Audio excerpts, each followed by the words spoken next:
Hi, I'm Chris Roberts. Ever since I saw Star Wars as a wide-eyed 8-year-old, I dreamt of being a hotshot pilot saving the galaxy or a lovable rogue making my way across the cosmos.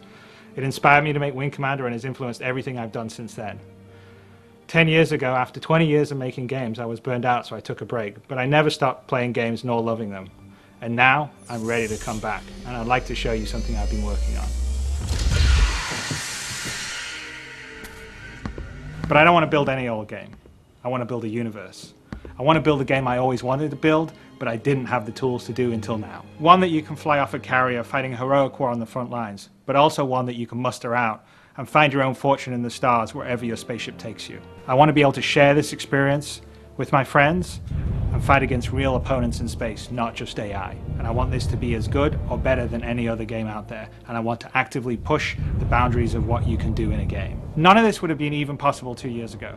But with Moore's Law driving PC performance and cost and the gaming community embracing talented developers via crowdfunding, I believe it is possible today. I've never been accused of having a small vision. And so I thought it was best if I share my ambition with you visually. I'm pretty excited by how it's joined out. So why don't you come join me for a sneak peek? What I'm building, the Star Citizen and the Squadron 42 combination, you essentially have both things available to you. So Squadron 42 is the sort of single player experience where you are getting missions. You're in the military, so it's not that open world because you're going to be going AWOL if you decide you want to go off to some other planet.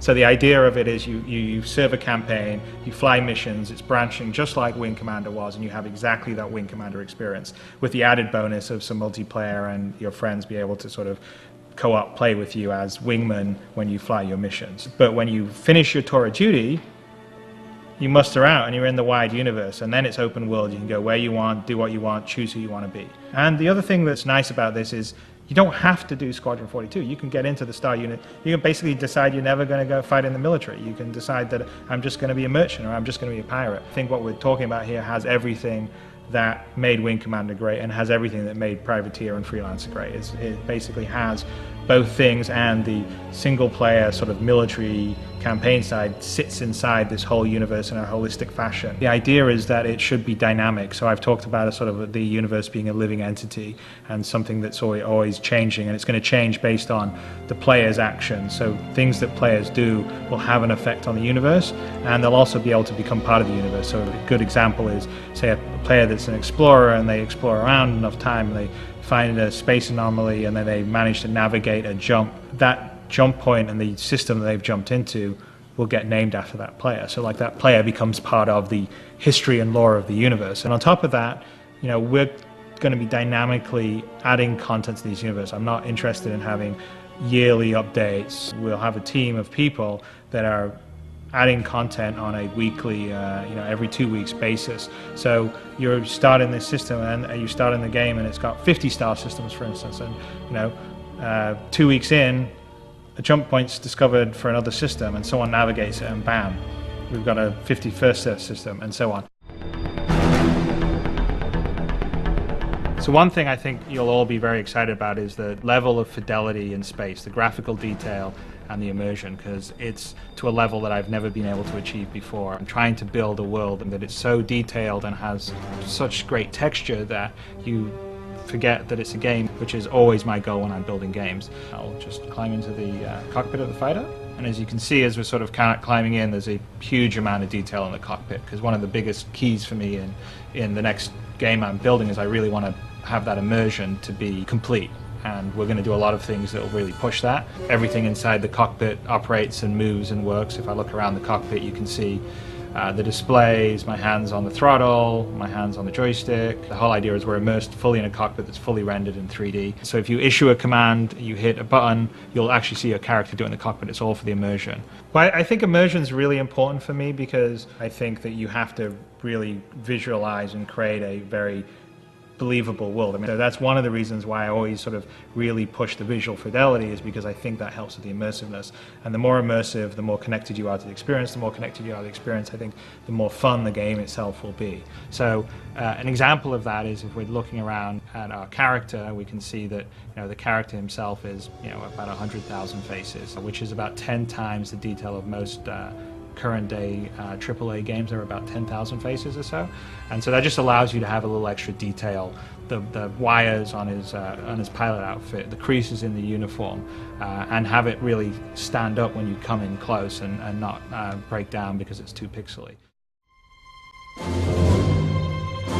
So I'm really excited about the physics, and they're going to be a strong part of the gameplay. So let me demonstrate some of the features of how the physics interacts with how you control. The ship itself is built and designed and simulated like a real ship. So there's 4 thrusters on the bottom, and there's 4 thrusters on the top, and then of course there's obviously the engine at the back. Most of the ships in this universe are going to fly very much like an F-35 would do. They're fly-by-wire, so they take your input as a pilot and crunch it into trajectories and vectors it needs to tell the various thrusters to achieve what you've asked it to do. So if I want to rotate, or I want to, say if I want to pitch, like I'm doing now, or I'm going to yaw, or I'm going to roll, it actually pulls the thrusters themselves and says how quickly can you rotate to the position I need you to deliver thrust, and how much thrust can you deliver, and the thrusters talk back to the flight computer and says, okay, I can get you there in 0.1 of a millisecond and I give you this much thrust. The whole system is dynamically doing that every single frame and flying that way. It's really cool because what happens is a lot of unexpected or dynamic behavior happens by it, and then for instance if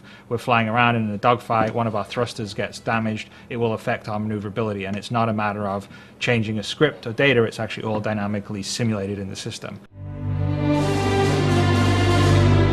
Here's a really great example of the level of scale. I'm going to walk out this corridor and out onto the flight deck, and as you can see, it's huge.